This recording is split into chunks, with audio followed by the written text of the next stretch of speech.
എറണാകുളം ജില്ലയിലെ കുന്നത്തുനാട് നിയോജക മണ്ഡലത്തിലെ വാഴക്കുളം പഞ്ചായത്തിലെ 18-ാം വാർഡിലെ നടക്കാവ് സെറ്റിൽമെന്റ് കോളനി അഥവാ പര്യത്തുകാവിൽ എന്താണ് വാസ്തവത്തിൽ സംഭവിച്ചത്?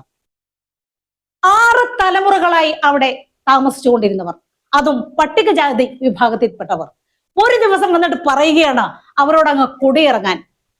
എന്താണ് വാസ്തവത്തിൽ അവിടെ സംഭവിച്ചത്? ഗോത്രാചാര പ്രകാരമുള്ള ക്ഷേത്രങ്ങൾ അഥവാ പതികൾ, സർപ്പക്കാവുകൾ, ഇവയുടെ എല്ലാം ഒരു സങ്കര ഭൂമിയായിരുന്നു ഈ സ്ഥലം എന്ന് പറയേണ്ടിയിരിക്കുന്നു. ഈ സ്ഥലം പെട്ടെന്ന് എങ്ങനെയാണ് പുറമ്പോക്ക് ഭൂമിയാകുന്നത്? പെരിയാർവാലി കനാൽ വന്നതോടുകൂടി ആ ഭൂമി പുറമ്പോക്ക് ഭൂമിയായി മാറുകയും അവർ പുറമ്പോക്ക് ഭൂമിക്കാരായി മാറുകയുമാണ് വാസ്തവത്തിൽ ഉണ്ടായത്. ഗോത്ര സംസ്കൃതിയുടെ ഭാഗമായുള്ള ആചാരക്രമങ്ങൾ അനുഷ്ഠിക്കുന്ന ഈ കേന്ദ്രം എങ്ങനെയാണ് ഒരു സ്വകാര്യ വ്യക്തിയുടെ ഭൂമിയായി മാറിയത്? എങ്ങനെയാണ് രാജ്യത്തെ പരമോന്നത കോടതിയെ കബളിപ്പിച്ച് ഈ സ്ഥലം തട്ടിയെടുക്കാൻ ഇവർക്കായത്? ഇവരെ ആരാണ് ഇതിനെല്ലാം സഹായിച്ചത്? പട്ടിണിക്കാരായ പാവപ്പെട്ടവരുടെ മുമ്പിൽ രാഷ്ട്രീയ ഗിമിക്കുകൾ കാണിക്കുന്ന ഈ പിമ്പുകൾ വാസ്തവത്തിൽ എന്താണ് ചെയ്തത്? ഒപ്പം കേസിന്റെ നാൾ വഴികളും സൂക്ഷ്മമായും വിശദമായും പരിശോധിക്കുന്നു മലയാളം TV ലൈവ്. നിയമ നൂലാമാലകളിൽപ്പെട്ട് വഴിയാധാരമാകാൻ പോകുന്ന ഒരു നൊമ്പരത്തിന്റെ നാൾ വഴി, നടക്കാവ് സെറ്റിൽമെന്റ് കോളനിയിലെ മനുഷ്യജീവനുകളുടെ നാൾ വഴി, അത് നമുക്കിന്നൊന്ന് പരിശോധിക്കാം. ഏതാണ്ട് 3 തലമുറ 120 വർഷത്തിന് മേലായി താമസിച്ചു വരുന്ന ഒരു ഭൂപ്രദേശമാണ് കുന്നത്താട് താലൂക്കിലെ നടക്കാവ് സെറ്റിൽമെന്റ് കോളനി എന്നറിയപ്പെടുന്നത്. നിരവധി കുടുംബങ്ങൾ ഈ കാലം അത്രയും തലമുറകളായി അവിടെ താമസിച്ചു പോകുന്നു. ഇന്നവർ കുടിയിറക്കലിന്റെ ഭീഷണിയിലാണ്. പാവങ്ങളെ സഹായിക്കുവാൻ എന്ന വ്യാജേന അവരോട് ആഭിമുഖ്യം കാണിക്കുന്ന രാഷ്ട്രീയ പാർട്ടികൾക്ക് പോലും ആത്മാർത്ഥമായി അവരെ സഹായിക്കണമെന്ന് ആഗ്രഹമില്ല എന്ന് ഈ കേസിന്റെ നാൾവഴികൾ പരിശോധിക്കുന്ന ഒരു നിഷ്പക്ഷന് മനസ്സിലാവും എന്നാണ് ഞാനും ചിന്തിക്കുന്നത്. ഇവിടെ വ്യവഹാരം തുടങ്ങുന്നത് ഇന്നും ഇന്നലെയും ഒന്നുമല്ല. 1976 അവിടെ വ്യവഹാരം ആരംഭിക്കുന്നത്. അന്നവിടെ താമസിച്ചിരുന്ന ആളുകൾ കേരളത്തിന്റെ ഭൂപരിഷ്കരണ നിയമമനുസരിച്ച് താമസഭൂമിക്ക് പട്ടയത്തിനായി അപേക്ഷിക്കുകയും അതിൽ 2 പേർക്ക് 1971 വാഴ ട്രൈബ്യൂണൽ പട്ടയം അനുവദിക്കുകയും ചെയ്തു. അത് കുടികിടപ്പ് നിയമത്തിൻ പ്രകാരം പട്ടയം അനുവദിക്കുന്നത് 2 തരത്തിലുണ്ട്. ഒന്ന്, ഒരു സ്വകാര്യ ജന്മിയുടെ വസ്തുവിൽ കുടികിടപ്പ് കിടക്കുന്ന ആളുകൾക്ക് കുടികിടപ്പിന് അപേക്ഷിക്കുക, ജന്മിയുടെ സമ്മതപത്രവും തർക്കമുണ്ടെങ്കിൽ തർക്കം തീർക്കുവാനുള്ള മാർഗങ്ങളും തെളിവുകളും ഒക്കെ പരിശോധിച്ച് കുടികിടപ്പ് അനുവദിക്കുക. ഇവിടെ അവർക്ക് അങ്ങനെ ഒരു സ്വകാര്യ വ്യക്തിയുടെ ജന്മിത്വത്തിലുള്ള വസ്തുവിന്റെ അപേക്ഷ പ്രകാരമല്ല പട്ടയം ലഭിച്ചത്.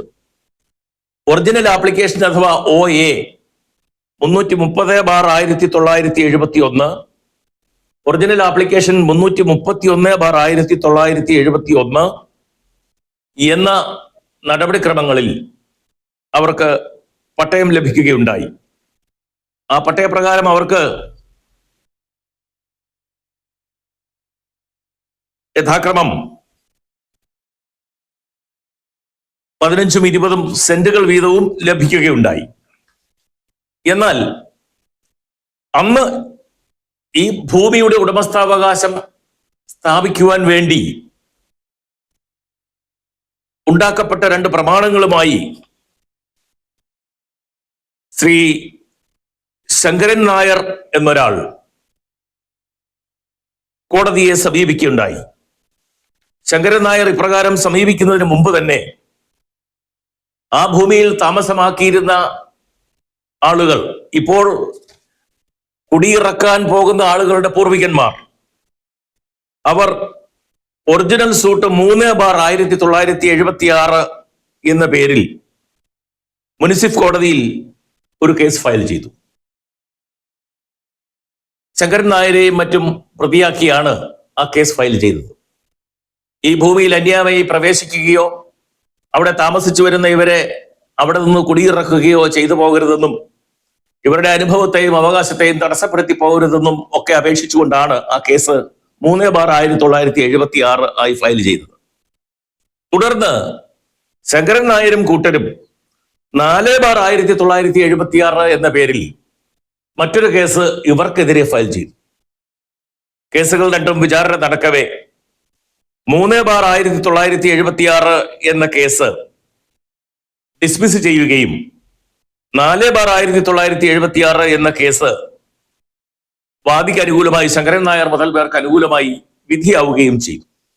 പക്ഷേ ഒരു രസമെന്ന് പറയുന്നത്, ഇപ്പോൾ വിവാദമായിരിക്കുന്ന രണ്ടാം ഘട്ട വ്യവഹാരത്തിന്റെ ഒറിജിനൽ കേസിൽ ഈ പ്രദേശത്ത് 2.69 ഏക്കർ സ്ഥലം ശങ്കരൻ നായരുടെ കുടുംബവകയാണെന്നും അത് 4.20 ഏക്കറിന്റെ ഭാഗമാണെന്നും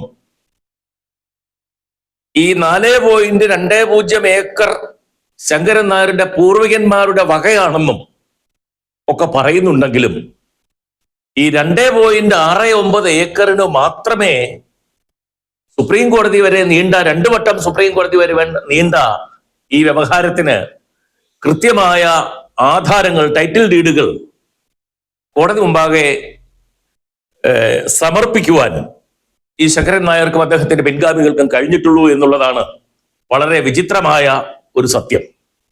ബാക്കി 4.20 ഏക്കറിലെ 2.69 ഏക്കർ കഴിച്ചുള്ള ഭൂമിയുടെ യഥാതഥമായ ടൈറ്റിൽ ഡീഡ് ഈ നടപടിക്രമങ്ങളിൽ ഒന്നും ഹാജരാക്കുവാൻ അവർക്ക് കഴിഞ്ഞിട്ടില്ല എന്നുള്ളതും ഒരു വസ്തുതയാണ്. അതിനെപ്പറ്റി ഗൗരവതരമായ ഒരു പരിശോധന ഈ കുടിയിറക്ക് ഭീഷണി നേരിടുന്ന ആളുകൾ കേസ് നടത്തിയപ്പോൾ എന്തുകൊണ്ട് ചെയ്തില്ല എന്നുള്ളത് സംശയമുളവാക്കുന്ന ഒരു കാര്യമാണ്.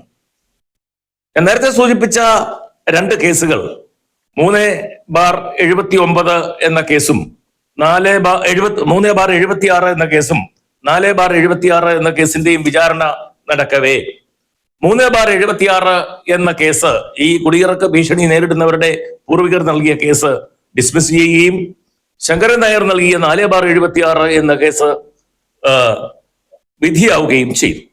തുടർന്ന് ഈ കേസിലെ കുടിയിറക്ക് ഭീഷണി നേരിടുന്നവരുടെ പൂർവികന്മാർ 125/82, 129/82 എന്ന നമ്പറായി 2 അപ്പീലുകൾ സമർപ്പിച്ചു. ഈ അപ്പീൽ കോടതികൾ ഈ കേസുകളിൽ വിചാരണ കോടതിയുടെ ഡിക്രി, വിധി അസ്ഥിരപ്പെടുത്തി.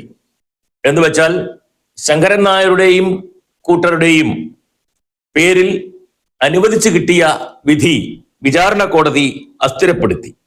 അതിനുശേഷം ശങ്കരൻ നായരും കൂട്ടരും മറ്റൊരു കേസ് ഫയൽ ചെയ്തു. ആ കേസ് ആണ് ഇപ്പോഴത്തെ സുപ്രീം കോടതി ജഡ്ജ്മെന്റിന്റെ അടിസ്ഥാനപരമായ പ്രാഥമിക വിചാരണ എന്ന് പറയുന്നത്. അത് OS 539/1984 പെരുമ്പാവൂർ മുനിസിപ്പൽ കോടതിയിൽ ശങ്കരൻ നായരും കൂട്ടരും ഫയൽ ചെയ്ത കേസാണ്. ആ കേസിൽ അവർ ആവശ്യപ്പെട്ടത് ഈ സർവേയിൽപ്പെടുന്ന വസ്തുക്കളുടെ ഉടമസ്ഥാവകാശം അവരുടെ മേൽ പ്രഖ്യാപിച്ചു കിട്ടണമെന്നും, ഡിക്ലറേഷൻ ഓഫ് ടൈറ്റിൽ. 2, എതിർ കൈവശത്തിൽ, അന്യ കൈവശത്തിലിരിക്കുന്ന ആ വസ്തുക്കൾ വീണ്ടെടുത്ത് ആ കൈവശം വിടുതൽ ചെയ്ത് ഇവരുടെ പേരിൽ നടത്തി കൊടുക്കണമെന്നും, റിക്കവറി ഓഫ് പൊസഷൻ. ഈ 2 കാര്യങ്ങൾ ആവശ്യപ്പെട്ടാണ് 1984 രണ്ടാം ഘട്ട വ്യവഹാരം ശങ്കരൻ നായരും കൂട്ടരും തുടങ്ങുന്നത്.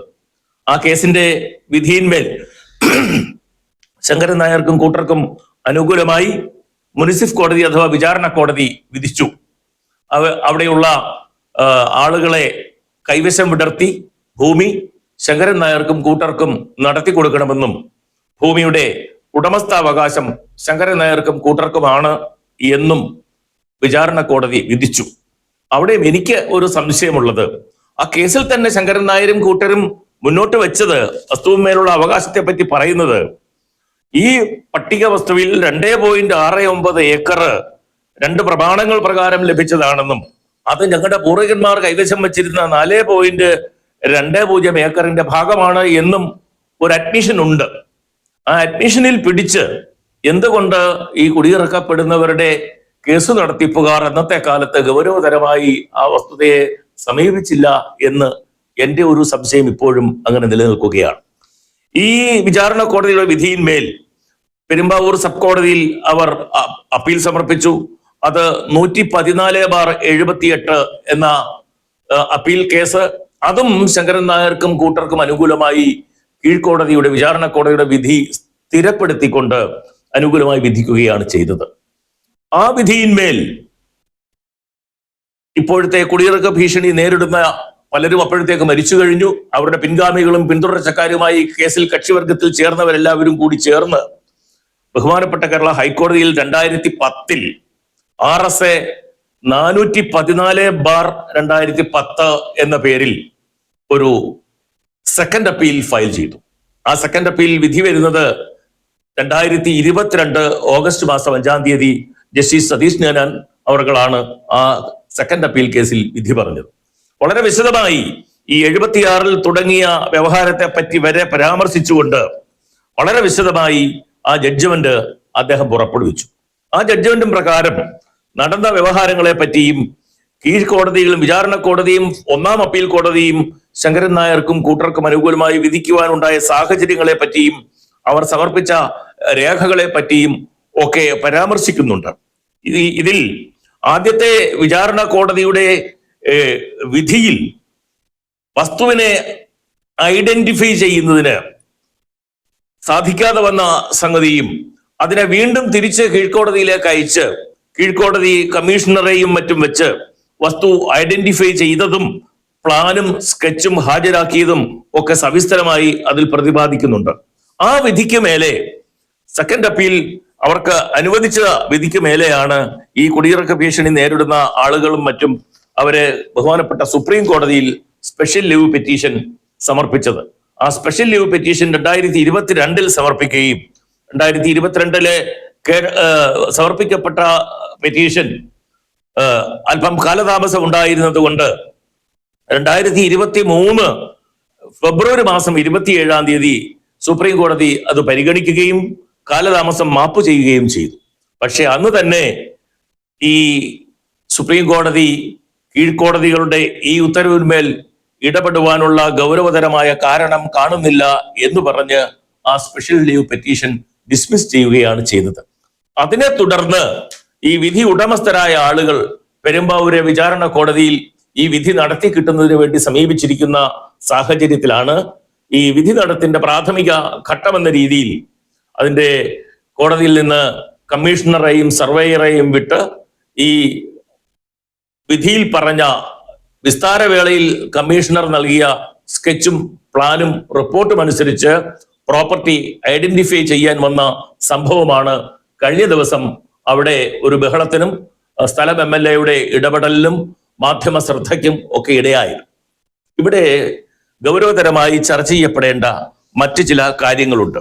എന്തായാലും ഇന്ത്യയുടെ പരമോന്നത കോടതി പ്രഖ്യാപിച്ച ഒരു വിധിന്യായം അത് നടപ്പാക്കുക തന്നെ വേണം.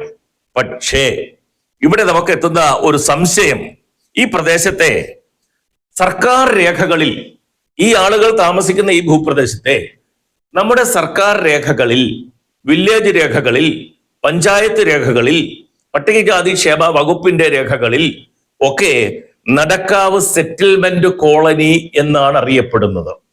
ഒരു സ്വകാര്യ വ്യക്തിയുടെ ഉടമസ്ഥതയിലും അവകാശത്തിലുമുള്ള ഒരു ഭൂപ്രദേശമാണെങ്കിൽ ആ സ്വകാര്യ വ്യക്തി ഒരു സെറ്റിൽമെന്റ് കോളനിക്ക് വേണ്ടി ഇത് വിട്ടുകൊടുത്തിട്ടില്ലെങ്കിൽ എങ്ങനെയാണ് അതിനെ സർക്കാർ രേഖകളിൽ നടക്കാവ് സെറ്റിൽമെന്റ് കോളനി എന്ന ഒരു പേര് കൊടുത്ത് അവിടുത്തെ ഗവൺമെന്റ് ഫണ്ട് ഉപയോഗിച്ചുള്ള പ്രവർത്തനങ്ങളും വികസന പ്രവർത്തനങ്ങളും നടത്തുക? ചോദ്യം നമ്പർ 1. ഈ നടക്കാവ് സെറ്റിൽമെന്റ് കോളനിയിലേക്ക് സർക്കാരിന്റെ ഖജനാവിൽ നിന്നും പണം മുടക്കി റോഡുണ്ടാക്കിയിട്ടുണ്ട്, കലുങ്കും പാലവും ഉണ്ടാക്കിയിട്ടുണ്ട്, വൈദ്യുതി ലൈനുകൾ വലിച്ചിട്ടുണ്ട്, കുടിവെള്ള പൈപ്പുകൾ സ്ഥാപിച്ചിട്ടുണ്ട്. ഇതൊരു സ്വകാര്യ വ്യക്തിയുടെ സ്ഥലമാണെങ്കിൽ സർക്കാർ പണം ഉപയോഗിച്ച് പബ്ലിക് റോഡ് വെട്ടാൻ വന്നാൽ മൂക്ക് താഴോട്ടുള്ള ഏതൊരു വ്യക്തിയും അതിനെ എതിർക്കും. സ്വാഭാവികമാണ്. സ്വകാര്യ വ്യക്തിയുടെ സ്ഥലത്ത് കൂടി പബ്ലിക് റോഡ് വെട്ടുകയും അവന്റെ അനുവാദമില്ലാതെ പബ്ലിക് റോഡ് വെട്ടുകയും അവിടെ പാലം പണിയുകയും അവിടെ സ്ട്രീറ്റ് ലൈറ്റ് കെട്ടുകയും പൊതു ടാപ്പുകൾ സ്ഥാപിക്കുകയും ഒക്കെ ചെയ്താൽ സ്വാഭാവികമായും ഈ സുപ്രീം കോടതിയിൽ വരെ 1976 മുതൽ വ്യവഹാരം നടത്തി ഏതാണ്ട് ഒരു പുരുഷായുസിന്റെ മുഴുവൻ ഭാഗവും വ്യവഹാരികളായി നടന്ന ഈ ശങ്കരൻ നായരുടെ പിൻഗാമികൾ എന്തുകൊണ്ട് നിശബ്ദത പാലിച്ചു? സർക്കാർ രേഖകളിൽ ഇങ്ങനെ ഒരു സെറ്റിൽമെന്റ് കോളനി എന്ന് എഴുതപ്പെട്ടത് കൊണ്ടാണല്ലോ സർക്കാർ പണം അവിടെയുള്ള ആളുകളുടെ ക്ഷേമത്തിന് വേണ്ടി വിനിയോഗിച്ചത്. അവിടെ താമസിക്കുന്ന എല്ലാ വീടുകളിലേക്കും വൈദ്യുതി കണക്ഷൻ നൽകുവാൻ സർക്കാരും ഇലക്ട്രിസിറ്റി ബോർഡും വർഷങ്ങൾക്ക് മുമ്പ് തയ്യാറായിട്ടുണ്ട്.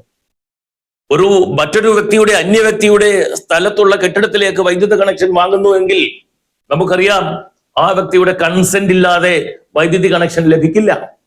അവിടേക്ക് ഒരു വയറ് വലിക്കണമെങ്കിൽ പോലും ആ വസ്തുവിന്റെ ഉടമസ്ഥരാരാണ് എന്ന് തിരിച്ചറിഞ്ഞ് അവരിൽ നിന്ന് കൺസെന്റ് വാങ്ങാതെ ഒരു കമ്പി അതിന് മുകളിൽ കൂടി വലിക്കാൻ പോലും നിലവിലുള്ള ഇലക്ട്രിസിറ്റി നിയമം അനുവദിക്കുന്നില്ല.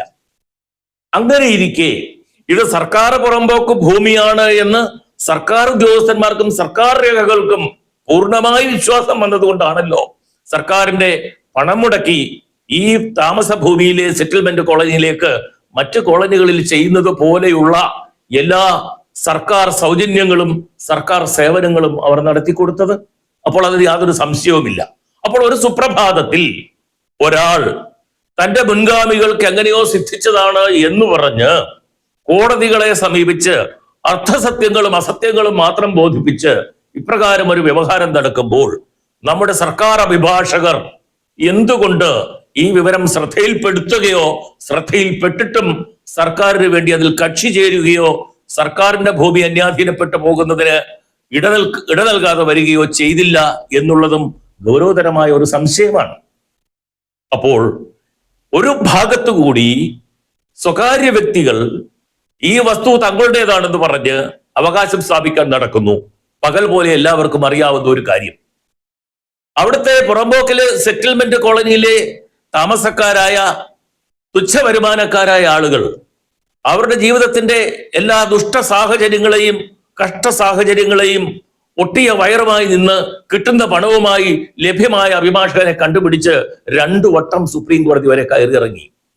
ആ സന്ദർഭത്തിലും സെറ്റിൽമെന്റ് കോളനികളിലേക്ക് വേണ്ട സർക്കാർ വക പ്രവർത്തനങ്ങൾ, കോളനികളിൽ ചെയ്യുന്ന വലിയ വികസന പ്രവർത്തനങ്ങളുടെ കൂട്ടത്തിലുള്ള ഈ വികസന പ്രവർത്തനങ്ങൾ നിർലോഭം അവിടെ ഓരോന്നോരോന്നായി സർക്കാർ ഏജൻസികൾ ചെയ്തു പോകുന്നു.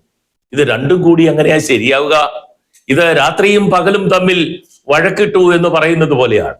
രാത്രി വെളിച്ചമൊരിക്കൽ ചെന്ന് ദൈവത്തിനോട് പറഞ്ഞു, ദൈവമേ, ഈ ഇരുട്ട് എനിക്ക് സ്വൈര്യം തരുന്നില്ല, ഞാൻ എവിടെയൊക്കെ ഇരിക്കുന്നോ അവിടെയെല്ലാം ഇരുട്ട് വരുന്നു, എനിക്ക് സ്വൈര്യക്കേട് ഉണ്ടാക്കുന്നു എന്ന് പറഞ്ഞു. ദൈവം ഇരുട്ടിനെ വിളിച്ചു, നീ എന്താണ് ഇങ്ങനെ ചെയ്യുന്നത്? ഈ വെളിച്ചം ഇരിക്കുന്നിടത്തെല്ലാം നീ ചെന്ന് അവന് സ്വൈര്യക്കേട് ഉണ്ടാക്കുന്നത് എന്താണ്? അപ്പൊ ഇരുട്ട് പറഞ്ഞു, എന്റെ പൊന്നു ദൈവമേ, ഞാൻ ഈ വെളിച്ചത്തെ ഒരിക്കലും കണ്ടിട്ടില്ല. അതുപോലെയല്ലേ ഈ സെറ്റിൽമെന്റ് കോളനിയിലെ പാവങ്ങളെ ഒരേപോലെ നിന്ന് സർക്കാരും സർക്കാരിന്റെ സംവിധാനങ്ങളും നിക്ഷിപ്ത താല്പര്യമുള്ള സ്വകാര്യ വ്യക്തികളും കൂടി ഇന്ന് ചെയ്യുന്നത്. ഇന്നവർ കുടിയിറക്കലിന്റെ ഭീഷണിയിലാണ്. ഇതിന് ഉത്തരം പറയേണ്ടത് നമ്മുടെ ഭരണകൂടമാണ്. ഭരണകൂടത്തിന്റെ ഖജനാവിലെ പണം സെറ്റിൽമെന്റ് കോളനി എന്ന് നാമകരണം ചെയ്ത് 3 തലമുറകൾക്ക് അവിടെ താമസിക്കുവാൻ അവസരം നൽകി അവരെ യാതൊരു കാരണവശാലും യാതൊരു തരത്തിലും അത് സർക്കാർ പുറമ്പോക്ക അല്ല എന്നൊരു ധാരണയും കൊടുക്കാതെ സർക്കാരിന്റെ എല്ലാ സേവനങ്ങളും കറണ്ടും വെള്ളവും വെളിച്ചവും റോഡും പാലവും റേഷൻ കാർഡും വോട്ടർ കാർഡും വീടിന്റെ പെർമിറ്റും സകലതും അവർക്ക് നൽകി അവരെ ഇത്രകാലം അവിടെ താമസിപ്പിച്ചിട്ട് ആ വസ്തുവിൽ ദുഷ്ടലാക്കുണ്ടായിരുന്ന ഏതോ ഭൂമാഫിയ സംഘം ഇപ്പോഴതിന് ഉടമസ്ഥാവകാശ രേഖയുമായി വരുമ്പോൾ ആജ്ഞാശക്തിയുള്ള ഇച്ഛാശക്തിയുള്ള ഒരു സർക്കാർ, ഒരു ഭരണകൂടം ഉണർന്ന് പ്രവർത്തിക്കേണ്ട സമയമാണ്. അവർ അവിടെ അതിന് കൃത്യമായ പരിഹാരം, ഇനി ഏതെങ്കിലും കാരണവശാൽ അത് ഭൂവുടമയുടേതാണെന്ന് കണ്ടാൽ സർക്കാർ നിശ്ചയിക്കുന്ന ന്യായവില, ഒരു സെറ്റിൽമെന്റ് കോളനി സ്ഥാപിക്കുവാൻ ഇന്നത്തെ കാലത്ത് സർക്കാർ നിശ്ചയിക്കുന്ന ന്യായവില സർക്കാർ അല്ലെങ്കിൽ ഗ്രാമപഞ്ചായത്ത് അല്ലെങ്കിൽ ബ്ലോക്ക് പഞ്ചായത്ത് അല്ലെങ്കിൽ ജില്ലാ പഞ്ചായത്ത് ഈ ഭൂ ഉടമയ്ക്ക് നൽകി ഈ ഭൂമി ഏറ്റെടുത്ത് ഈ സെറ്റിൽമെന്റ് കോളനിയായി തന്നെ നിലനിർത്തുവാനുള്ള ആർജവം ഇവിടുത്തെ പട്ടികവർഗ ന്യൂനപക്ഷ ക്ഷേമ മന്ത്രി വകുപ്പ് കാണിക്കണം എന്നുള്ളതാണ്. അല്ലാതെ ഈ പാവങ്ങളെ ഇനിയും വ്യവഹാരത്തിന്റെ വഴിയിലൂടെ നടത്തി ഒന്ന് ആലോചിച്ച് നോക്കുക. 976 മുതൽ ഈ അർത്ഥപട്ടണിക്കാരായ പാവങ്ങളുടെ മുൻഗാമികളും അവരും കോടതി വരാന്തകൾ കയറിയിറങ്ങുകയാണ്. ഞാൻ സുപ്രീം കോടതിയിൽ കേസ് നടത്തിയിട്ടുണ്ട്. കുറച്ചു കാലമേ നടത്തിയുള്ളൂ. അന്ന് എനിക്കൊരു കാര്യം മനസ്സിലായി. Supreme court practice is not for rich lawyers, it is for the richest lawyers. ആ തിരിച്ചറിവ് അഭിഭാഷകനായ എനിക്കുണ്ടായി.